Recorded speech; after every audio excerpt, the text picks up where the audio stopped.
السلام علیکم ورحمۃ اللہ وبرکاتہ۔ بسم اللہ الرحمن الرحیم۔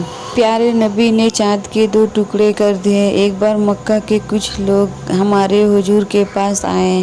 حضور اس وقت مینا جگہ پر تھے اور کچھ غیر مسلم لوگوں نے ہمارے حضور سے آ کر کہا کہ اگر آپ سچے نبی ہو تو اپنے نبی ہونے کی کوئی نشانی دکھاؤ۔ رات کا وقت تھا، آسمان میں 14ویں رات کا چاند چمک رہا تھا۔ ہمارے حضور نے ان غیر مسلم لوگوں سے پوچھا کہ تمہیں کیسی نشانی چاہیے، تو ان لوگوں نے چاند کی طرف اشارہ کرتے ہوئے کہا کہ اگر آپ سچے ہو تو اس چاند کو 2 ٹکڑے کر کے دکھاؤ۔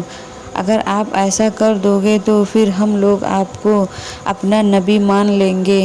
تو غیر مسلم یہ سوال کر کے بہت خوش تھے کہ آج تو محمد اپنی ہار مان جائیں گے اور پھر خود کو نبی کہنا چھوڑ دیں گے، اور ہم اس بات کو لے کر انہی لوگوں میں بدنام کریں گے کہ ہم نے ایک چیز کا مطالبہ کیا اور وہ اسے پورا نہ کر پائے، تو پھر وہ کیسے نبی ہیں۔ لیکن اسی وقت حضور نے اللہ سے دعا کی، اے اللہ، یہ مکہ کے لوگ مجھ سے ایک چیز کا مطالبہ کر رہے ہیں اور وہ کام آپ کے لیے بہت آسان ہے۔ اللہ نے اسی وقت ہمارے حضور کی طرف ایک فرشتے کو بھیج کر کہا کہ اے میرے پیارے نبی، آپ چاند کی طرف اپنی انگلیوں سے اشارہ کریں اور پھر دیکھیں کہ کیسے اس چاند کے 2 ٹکڑے ہوتے ہیں۔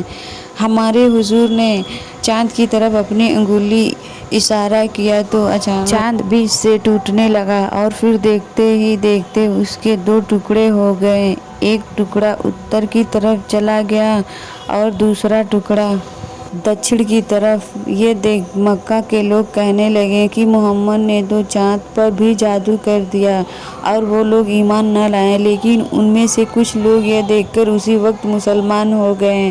اس وقت ہندوستان میں ایک راجا تھا جس کا نام مالبیر تھا۔ اس رات وہ راجا اپنے محل کے چھت پر ٹہل رہا تھا کہ تبھی اس کی نظر چاند کے 2 ٹکڑوں پر پڑی تو وہ حیران ہو گیا۔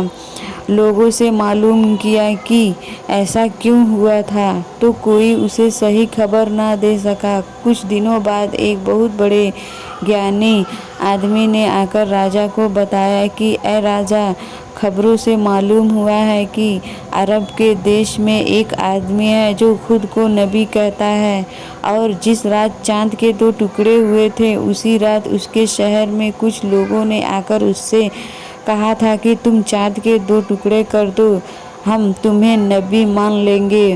اس آدمی نے چاند کی طرف اشارہ کیا تو چاند کے 2 ٹکڑے ہو گئے۔ یہ سن کر راجا مالبیر نے کہا کہ وہ کوئی عام انسان نہیں ہے بلکہ حقیقت میں اللہ کا نبی ہے۔ اس لیے راجا مالبیر اسی وقت مسلمان ہو گئے اور پھر اس نے مکہ کی طرف سفر کیا، لیکن راستے میں ہی اس کی انتقال ہو گیا۔ ویڈیو اچھی لگی ہو تو لائک، شیئر اور اس چینل کو سبسکرائب کریں۔